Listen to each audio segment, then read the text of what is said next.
You are listening to the Life Coach School podcast with Brooke Castillo, episode number 309. Welcome to the Life Coach School podcast, where it's all about real clients, real problems, and real coaching.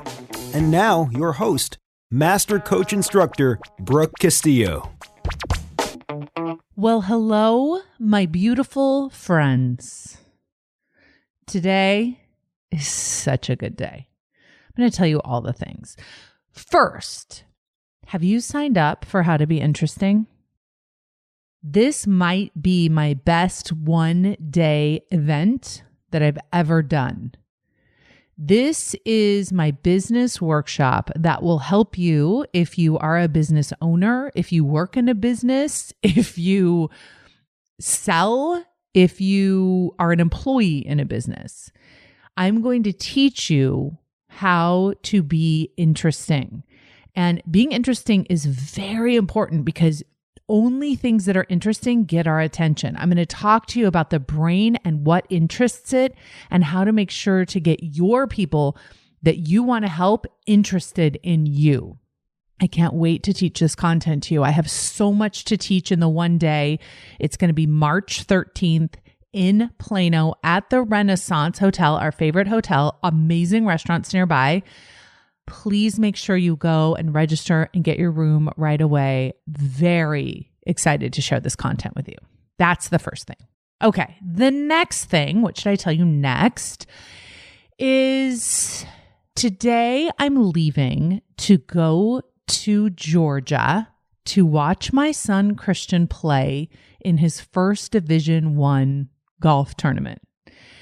He just recently got an offer to play Division I golf, which you guys know was his dream. It happened. And then what happens is once you're on the golf team, you have to qualify to be able to be invited to the tournament. The team includes kids that have been there for 4 years, kids that have been on the team, kids that are sophomores and juniors and freshmen and seniors, and Christian qualified. His very first qualifying event, he qualified to go. He called to let me know, asked if I wanted to come watch him. I was like, absolutely. I'm getting on a flight to go see him right now. I have chills because he is truly living his dream. It's so fun to be able to watch your own child accomplish one of his lifetime dreams. So much fun, you all. And listen, he used that model on his brain. He got to work. He let his mom coach him. If you're in Scholars, you can see a video of me coaching him when he was in a very bad way.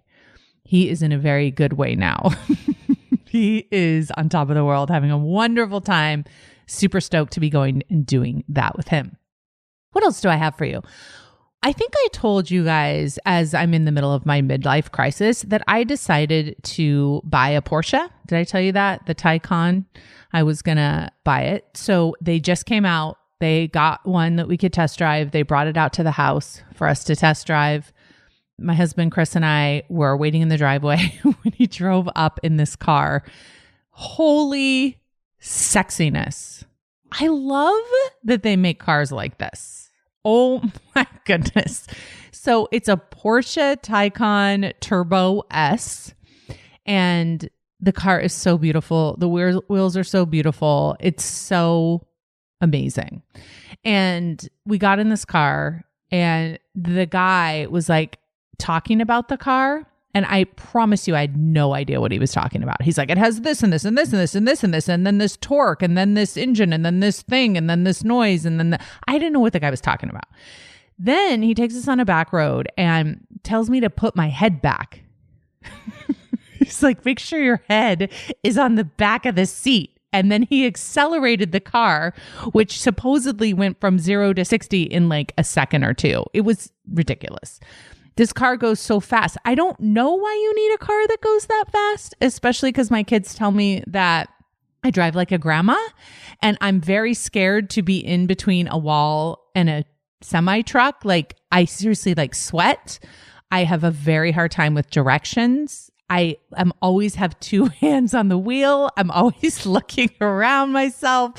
Listen, so Chris drove the car. I videoed Chris in the car. It's very sexy. I will make sure that we add that to behind the scenes in Scholars so you can see Chris driving this car.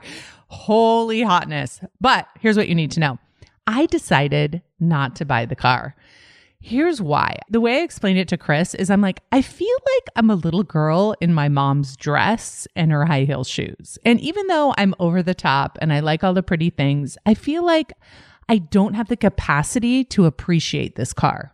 Do you guys know what I mean by that? Like, there is someone probably listening to this who understands and loves cars, who understands the magnificence of this electric Porsche and how fast it can go and what it can do and how the rear wheels turn at the same time the front wheels turn. So you can literally just go in a circle, sitting there, and the sport steering wheel. I mean, all the things, all the performance features of it. Someone should be in that car who can appreciate that car. And I know my limits on appreciating the car. Now, would I appreciate that it was pretty and lovely? Yes. But I feel like everything that car has to offer, I can't give it its due. I don't know if that makes sense, but I decided not to buy it for that reason. I ordered another Tesla. I did a lease on my Tesla. It's up. So I just ordered another one. Now, let me tell you why. I ordered another one because they have a longer range one now. And I need a longer range one because we bought ourselves a condo in Austin. And we're going to be doing some events in Austin and spending some time there doing city things.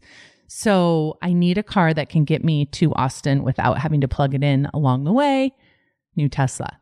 I share a lot of this information with you. It might be very boring for you, but I feel like you need to know what's happening in my head over here. So super excited for the condo. I'm going to be doing some events, some mentoring events at the condo with 5 people for an 8-hour mentoring session. This is something I'm only going to do this year, and I'm going to be selling those at the How to Be Interesting workshop. So if you're interested in being mentored by me on your business, on your life, on anything, I got some things to say. If you want to be mentored by me in person with a small group of 5, make sure you come to How to Be Interesting and sign up there. That will be where you will get to sign up. Okay. I think that's it. I think that's all with the news that I had to share. Today, we're going to talk about emotional suffering, which I am not doing much of, as you can tell. We've been laughing, my friends and I, about the midlife crisis that some of us are going through. And my husband is so lovely, kind of holding space and letting me go a little bit crazy and giving me the space that I need to kind of figure out what I want to be when I grow up. He's used to me. And it's been really fun, actually, to kind of try on different options of what can happen in the future. Oh, and the other thing is I'm working with my team. Today was Chris's last day actually on Slack. As you know, Chris is moving on from the life coach school. He's going to go work on some other projects. And I posted a note to him publicly, just thanking him for all the things. Thank you isn't even enough to even acknowledge him for everything that he has done for me. But I will tell you that having someone in your life who believes in you is the most beautiful thing I think anyone can have. I think every business owner should have someone in their life who believes in them. Chris told me one time when I was having a hard time, he said, the world is just better because you're in it. And I think about him saying that to me all of the time when I feel like I'm not good enough or the world's not good enough or I'm not adding any value and I'm really struggling. I always think about Chris believing in me. And so I know that we built this business because of his belief and my belief in him and his belief in me and our belief in each other. And so it's an exciting day for him and for me, but it's also a very sad day too, to kind of complete that era. I was thinking about how there used to be just 3 of us busting our ass trying to build this company. And now we have this most amazing team that is like making the magic happen. It's unbelievable. So exciting. Okay. Get on with the show already. Jeez. Talk about suffering. Okay. I'm on it. Here's the thing. I was listening to a book on tape. It was a business book, and it was asking the question, what is the main problem that you solve? If you're a company, you have to know what the problem is you solve. And you don't even have to be a company, just being a coach. What is it that you're offering to your clients? And I would say if I had to put it into one word, which is what this book asked me to do, I couldn't put it into one. I put it into two words. It would be emotional suffering. I feel like my work solves for emotional suffering, unnecessary emotional suffering. And I think it's the most important work in the world. I think my approach to it is the most effective approach. And the tools that we have at the Life Coach School and the approaches that we have are very unique, and I think they're the best. And so when I answered this question on this book, I thought, I want to talk about that on the podcast. I want to talk about how that's such a universal problem that needs to be solved. I just finished some of the work that I'm doing in Scholars on this. And one of the things that I wanted to talk about with all of my Scholar students is the idea of emotional suffering and how much it wears us down and zaps our energy and robs us of the lives that we could have. Now, we have to start with the question, what is suffering? Because I don't want there to be any confusion that I'm talking about eliminating pain. I'm not talking about eliminating emotional pain. I'm talking about eliminating emotional suffering. And there's a huge difference. And in fact, a lot of people suffer because they try to eliminate pain. They think pain is wrong and bad and that we shouldn't have it. Now, unfortunately, our brain is wired to avoid pain and to move away from pain. And so we get into the habit of resisting pain and avoiding pain, and that very thing is what causes emotional suffering. Now, back in the day when we were just cave lads, this was not a problem because we needed to avoid and pursue pleasure. We needed to avoid pain and pursue pleasure to survive. We were in survival mode with our bodies and our lives and our brain. But the way that we've evolved to, now the opposite is true. We need to now really accommodate our emotional pain if we want to live a full, complete life. Now, avoiding pain and the pain that we experience in modern day life is literally what's killing some of us.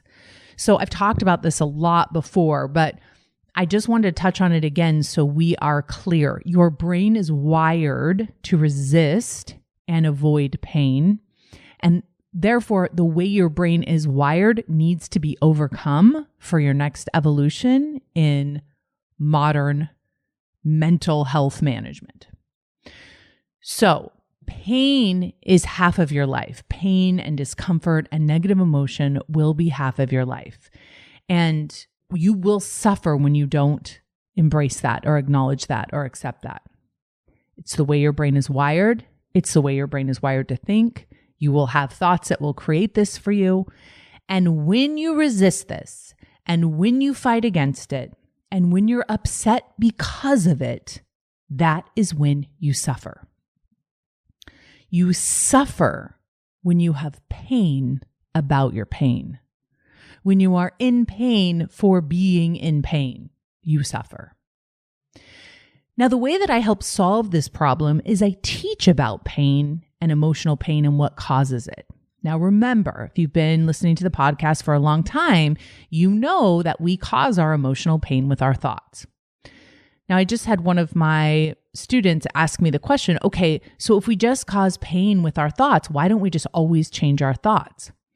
Now, it's an interesting question, but it presupposes that the goal is to get out of pain. And a lot of people misinterpret the model to believe that we're only supposed to be constantly manipulating our thoughts and thinking positive thoughts so we can be happy all the time. That is not the purpose of the model, and that's not the purpose of my teaching. That's what most people come to the world believing after they've gone through 18 years, is thinking we should be happy all the time. The pursuit of happiness, we should try to be happy more than we are. This is one of the biggest causes of emotional suffering, is believing that we should be happier more often or more than we are. What I teach with the model is that we should accept and be aware of and pay attention to our pain as part of the process of growing and evolving and being alive in the world. And when we don't have pain about our pain, we can eliminate a lot of the suffering, resistance, and avoidance that's preventing us from moving forward. Now, my student asked me, this is what he said. He said, so when I came to this work, I had all of these goals and all of these things that I wanted to accomplish so I could feel worthy, so I could feel like I was good enough. And when I started learning this work, what I realized is that I didn't need to achieve those things in order to feel worthy. I didn't need to have those goals. I could just feel worthy now without any of the accomplishment. So he told me, he said, now I'm confused. Should I still pursue those goals? How do I know if I have a genuine desire for those goals or not? How do I know if I'm secretly pursuing them in trying to accomplish worthiness?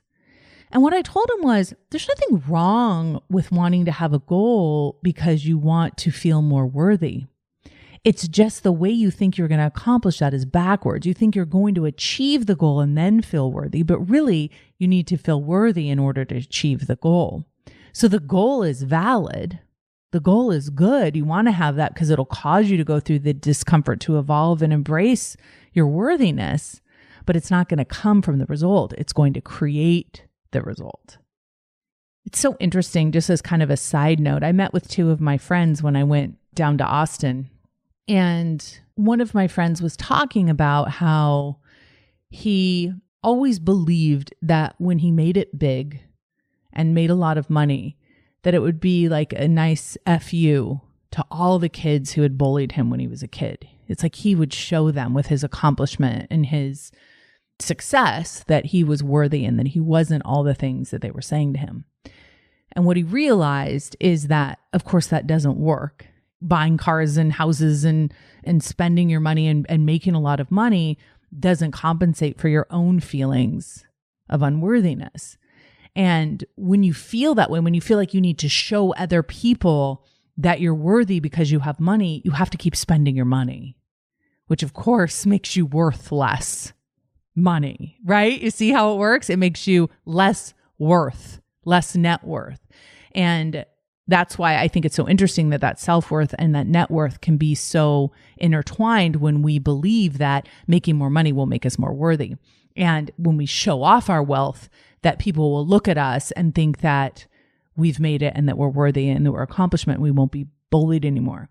And one of the things that I was saying to my two friends is I said, it's so interesting, this approach that you have, this idea that you think you're going to make it when you accomplish and achieve success and have a lot of money. I feel like it's very different for women. I feel like with men are kind of taught more about like, be successful, make a lot of money. That's a sure sign that you're a worthy human being. And I'm not saying people are told that, but I think it's in our culture, right? And I think for women, it's much more about make sure you're beautiful and attractive and thin, and that will mean that you're worthy. And of course, be nice and kind and graceful. And so I was telling them, I said, my accomplishment with money is kind of the opposite. It's like, I get a lot of hate for talking about it or buying nice things. Whereas I think sometimes men, I'm totally generalizing, but I think sometimes men get a lot more accolades for having all the nice things. Whereas women, it's kind of like you're bragging, you're showing off. That's so gauche and ridiculous. Why are you even talking about that? And they were totally fascinated. We were talking about what a difference that the experience has been for them and for me, because we've all had quite a bit of success in our lives. And so it's just an interesting conversation. But the truth is, and always will be, is that it doesn't matter how much money you make. It doesn't matter how beautiful you are. It doesn't matter how thin you are. That can't not give you worthiness because you've always had worthiness. It's never been a question. You've never been less than ever. You've always been 100% worthy, no matter how much weight you gained or how much bankruptcy you filed for. None of that has ever touched your self-worth, ever. And so we suffer when we think we aren't worthy. It's the biggest lie we tell ourselves. We tell ourselves other people are more worthy than us, that there's a way that we can increase our worthiness. Then we think, or that once we are happy, we'll be able to be the person that is worthy. And other people, when they see us as worthy, then we'll be worthy. The other people's ability to see us as worthy has no effect on our worthiness at all. Everyone that listens to this podcast could think I was worthy, or they could think I'm worthless. That has no effect on my actual worth. And the same is true for you. Some of my brand new baby coaches don't understand, like nobody knows who I am yet. So I'm not worth anything yet. And I always tell them, I'm like, you're worth everything you're ever going to be right this second, right this moment. You're never going to be more worthy. I don't care if you make $50 million. You'll never be more worthy than you are in this moment. And when you think otherwise, you suffer. When we argue with our pain, we suffer. Now, here's the problem. We create our own pain with our thoughts, and then we argue with our own thoughts. We argue with our own pain. We think we shouldn't be in pain. We think that we should be happy and peaceful and loving all of the time. Which makes no sense because look around. That is not the reality for anyone except on Facebook. If you want to know how life should be, look at how life is. That's how it should be, exactly how it is by design. If you want to be happy all the time, remember what I say. You have to be happy about all the horrible things because those things aren't going anywhere. You don't want to be happy all the time because you don't want to be happy about death and rape and kidnapping. You want to be horrified and upset and in pain about those things. You want to be a human being.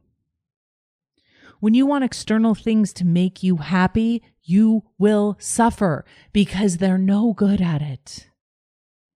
Other people are so bad at making us happy. Items and money and success and clothing and purses, so bad at making us happy. We are the only things that can make us happy. And we feel so helpless and hopeless when we rely on the external world to change so we can be happy because we're powerless to make it change. We have this idea about how the world should be, how the government should be, how our families should be, how our community should be, and they just don't comply, and we suffer for it. We suffer because we compare what is against this idea of what we think it should be, and the idea of what we think it should be, we've just made up. Ironically, we think there should be less suffering in the world, and believing that there should be less suffering in the world makes us suffer. We add to the suffering with that belief system. Another way I watch so many of my students suffer is when they believe things are better somewhere else, or things will be better sometime in the future. That's when they'll arrive, and all of a sudden the joy will come over them. It doesn't happen that way because you're still a human when you get there.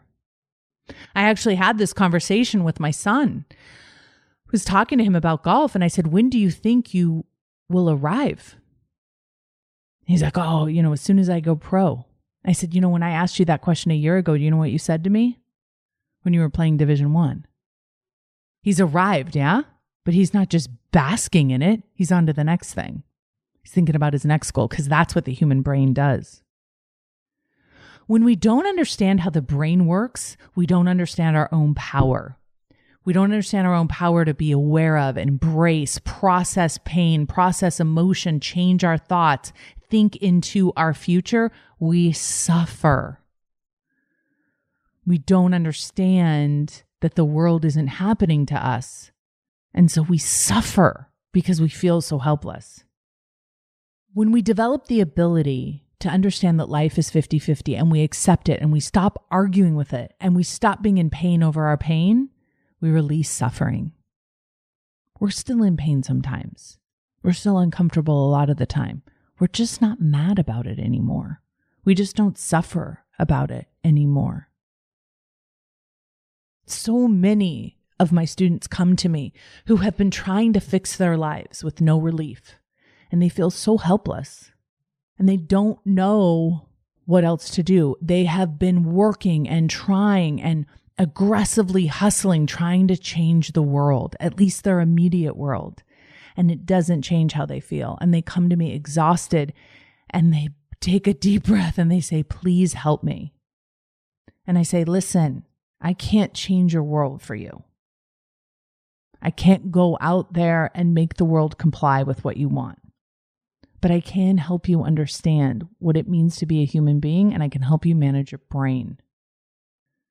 So many of us suffer alone. We suffer silently and secretly. We feel like we have no right to suffer. So we feel alone and abnormal because we don't think our suffering is justified. So we don't want to talk about it. We're embarrassed by it. We have so much in our lives. We have so much privilege and so much opportunity.